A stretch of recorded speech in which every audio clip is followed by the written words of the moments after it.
श्री सीतारामाभ्यां नमः। श्रीरामचन्द्राय नमः। श्रीरामभद्राय नमः। इत मंत्रत्येन आचमनम कुर्यात् श्री युगल बीज मंत्रेण प्राणायाम कुर्यात्। बहुत सुंदर संवाद है। गोस्वामी तुलसी बाबा कहते हैं, मास पारायण नवा विश्राम बालकांड में परशुराम जी का संवाद कल के पाठ में समाप्त होता है।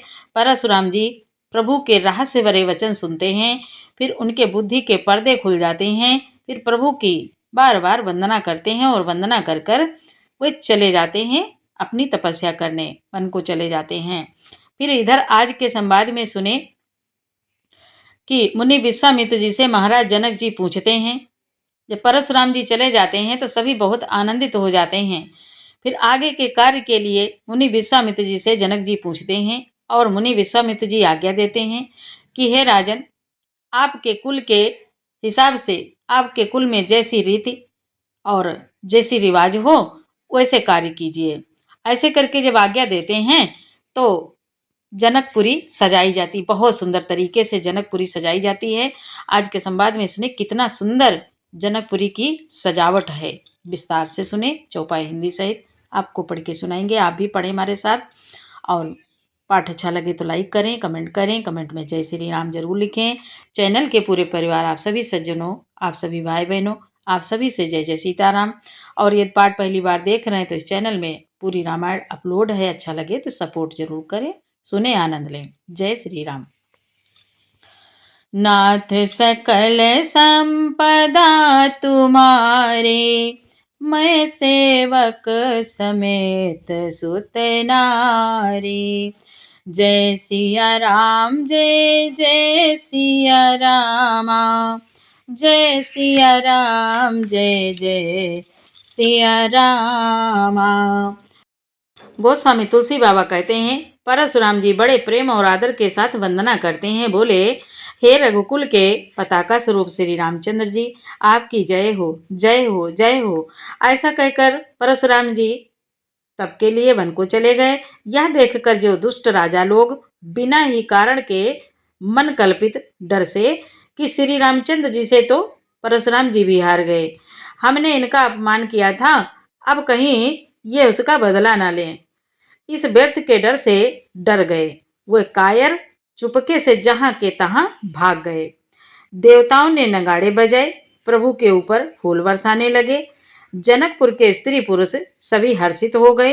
उनका मोहमय अज्ञान से उत्पन्न सूल मिट गया। ये संवाद यहाँ तक कल के पाठ में, आगे सुने।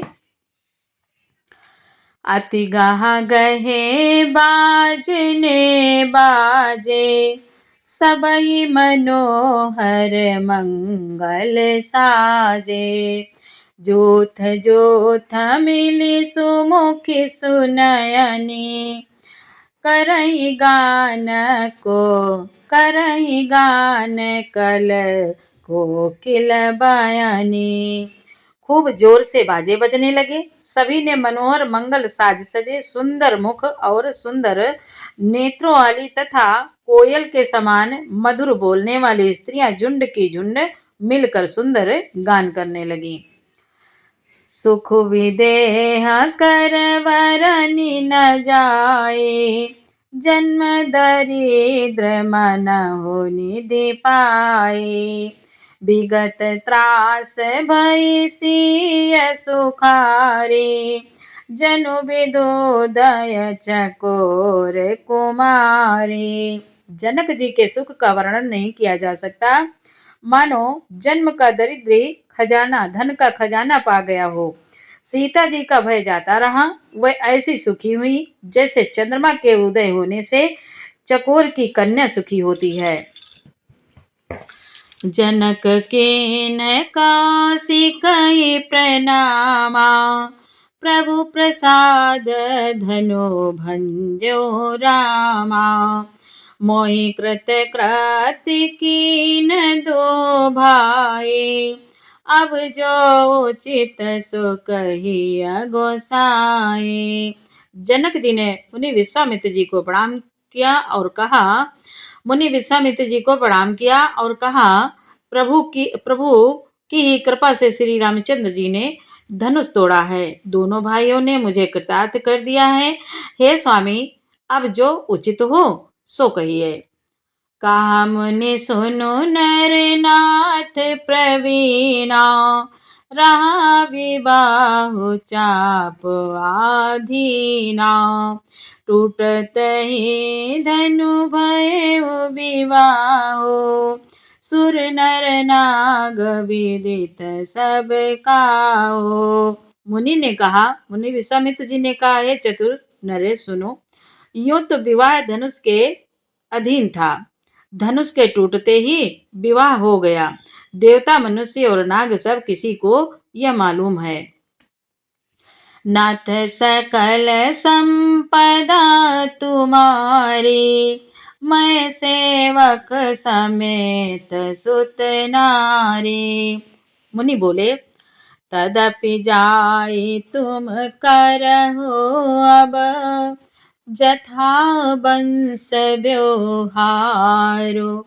बूझबे प्रकुल वृद्ध गुर, वेद विदित आचारो। बाबा कहते हैं, मुनि विश्वामित्र जी ने जनक जी से कहा, हे राजन, तथापि तुम जाकर अपने कुल का जैसा व्यवहार हो, ब्राह्मणों कुल के बूढ़ों और गुरुओं से पूछकर और वेदों में वर्णित जैसा आचार हो वैसा करो। नाथ सकल संपदा तुम्हारी, मैं सेवक समेत सुत नारी। दूत अवधपुर पठवो जाए, आनहि नृप दशरथ ही बोलाए। मुदित राव कही भले कृपाला, पठये दूत बोलते ही काला। बाबा कहते हैं, मुनि विश्वामित्र जी ने कहा, हे राजन, जाकर अयोध्या को दूत भेजो जो राजा दशरथ को बुला लावे। राजा ने प्रसन्न होकर कहा, हे कृपालु, बहुत अच्छा, और उसी समय दूतों को बुलाकर भेज दिया। बहुरी महाजन सकल बोलाए, आई सबहि सादर सिर नाए। हाट बाट मंदिर सुरवासा, नगर सवारहु चारिहु पासा। फिर सब महाजनों को बुलाया और सब ने आकर राजा को आदर पूर्वक सिर नवाया। राजा ने कहा, बाजार, रास्ते, घर, देवालय और सारे नगर को चारों ओर से सजा दो। हरसि चले निज निज ग्रहाए, पुनि परिचारक बोली पठाए। रचहु विचित्र बितान बनाए, सिर धरि वचन चले सचुपाए। महाजन प्रसन्न होकर चले और अपने अपने घर आए। फिर राजा ने नौकरों को बुला भेजा और उन्हें आज्ञा दी कि विचित्र मंडप सजा कर तैयार करो। यह सुनकर वह सब राजा के वचन सिर पर धरकर और सुख पाकर चले। पठये बोली गुनी तीन नाना, जे बितान विधि कुशल सुजाना।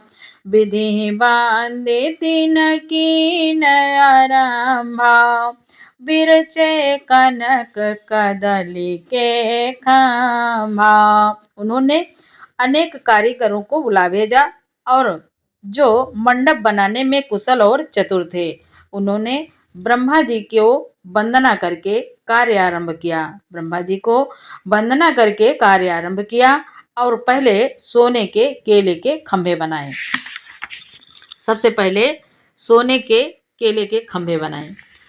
नाथ सकल संपदा तुम्हारी, मैं सेवक समेत सुत नारी। हरित मनहि के पत्र फल रामा, पदुम राग के फूल सिया रामा। रचना देखी विचित्र अति रामा, मनु बिरंची कर भूल सिया रामा। हरी हरी मणियों, पन्ने के पत्ते और फल बनाए तथा पद्मराग मणियों, माणिक के फूल बनाए। मंडप की अत्यंत विचित्र रचना देखकर ब्रह्मा का मन भी भूल गया। नाथ सकल संपदा तुम्हारी, मैं सेवक समेत सुत नारी। बेनु हरित मणिमय सब कीने, सरल सपरब परहि नहीं चीने। कनक कलित यही बेली बनाई, लकी नहीं परई सपरन सुहाई। बांस सब हरी हरी मणियों, पन्ने के सीधे और गांठों से युक्त ऐसे बनाए जो पहचाने ही नहीं जाते थे कि मणियों के हैं या साधारण। सोने की सुंदर नागबेल, पान की लता बनाई जो पत्तों सहित ऐसी मालूम होती थी कि पहचानी ही नहीं जाती थी। के रची पची बांध बनाए, बिच बिच मुकुता दाम सुहाए। मानिक मरकत कुलिस पिरोजा, चीर कोरी पची रचे सरोजा। उसे नागबेल के रचकर और पच्ची कारी करके बंधन बांधने की रस्सी बनाए। बीच बीच में मोतियों की सुंदर झालरें हैं। माणिक, पन्ने, हीरे और फिरोजे इन रत्नों को चीर कर, कोर कर और पच्ची कारी करके इनके लाल, हरे, सफेद और फिरोजी रंग के कमल बनाए। किए भ्रंग बहुरंग विहंगा, गुंजई कूजई पवन प्रसंगा। सुर प्रतिमा खामन गढ़ी काढ़ी, मंगल द्रव्य लिए सब ठाड़ी। बाबा कहते हैं, मुनि बोले, भौरे और बहुत रंगों के पक्षी बनाए जो हवा के सहारे गूंजते और कूजते थे। खम्भों पर देवताओं की मूर्तियां गढ़कर निकाली जो सब मंगल द्रव्य लिए खड़ी थी। चौके भांति अनेक पुराए, सिंदूर मणि में सहज सुहाए। गज मुक्ताओं के सहज ही सुहावने अनेकों तरह के चौके पुराए। नाथ सकल संपदा तुम्हारी, मैं सेवक समेत सुत नारी। सौरभ पाल्लव सुभग सुठी रामा, किए नील मणि कोरि सिया रामा। हेम बौर मरकत घवरी रामा, लसत पाट में डोरी सिया रामा। बाबा कहते हैं, नीलमणि को कोरकर अत्यंत सुंदर आम के पत्ते बनाए। सोने के बौर, आम के फूल और रेशम की डोरी से बंधे हुए पन्ने के बने फलों के गुच्छे सुशोभित हैं। नाथ सकल संपदा तुम्हारी, मैं सेवक समेत सुत नारी। रचे रुचिर बर बांधनि वारे, मनऊ मनोभव फंद समारे। मंगल कलश अनेक बनाए, ध्वज पताक पट चमर सुहाए। बाबा कहते हैं, ऐसे सुंदर और उत्तम वंदनवार बनाए मानो कामदेव ने फंदे सजाए हों। अनेकों मंगल कलश और सुंदर ध्वजा पताका, पर्दे और चमर बनाए। दीप मनोहर मणिमय नाना, जाई न बरनि विचित्र विताना। जय मंडप दुलहिनी देहि, सोवर्ण असीमति कवि केहि। बाबा कहते हैं जिसमें मणियों के अनेकों सुंदर दीपक हैं और उस विचित्र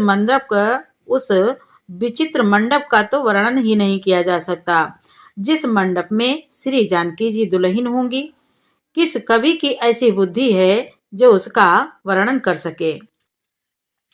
दुल्हो राम रूप गुण सागर, शोभितानु तिहु लोक उजागर। जनक भवन कै शोभा जैसी, ग्रह ग्रह प्रतिपुर देखिय तैसी। बाबा कहते हैं जिस मंडप में रूप और गुणों के समुद्र श्री रामचंद्र जी दूल्हे होंगे, वह मंडप तीनों लोकों में प्रसिद्ध होना ही चाहिए। जनक जी के महल की जैसी शोभा है, वैसी ही शोभा नगर के प्रत्येक घर की दिखाई देती है। हर घर उसी तरह सुंदर है। जेहि तेरे होते तेहि समय निहारे, तेहि लघु लगहि भुवन 10 चारी। जो संपदा नीच ग्रह सोहा, सो बिलो के सुर नायक मोहा। उस समय जिसने तिरहुत को देखा, उसे 14 भुवन तुच्छ जान पड़े। जनकपुर में नीच के घर भी उस समय जो संपदा सुशोभित थी, उसे देखकर इंद्र भी मोहित हो जाता था। नाथ सकल संपदा तुम्हारी, मैं सेवक समेत सुत नारी।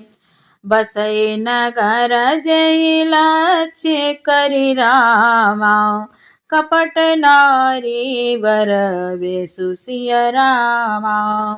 तेपुर कै शोभा कहत रामा, सकुचहि शारद से सुसिय रामा।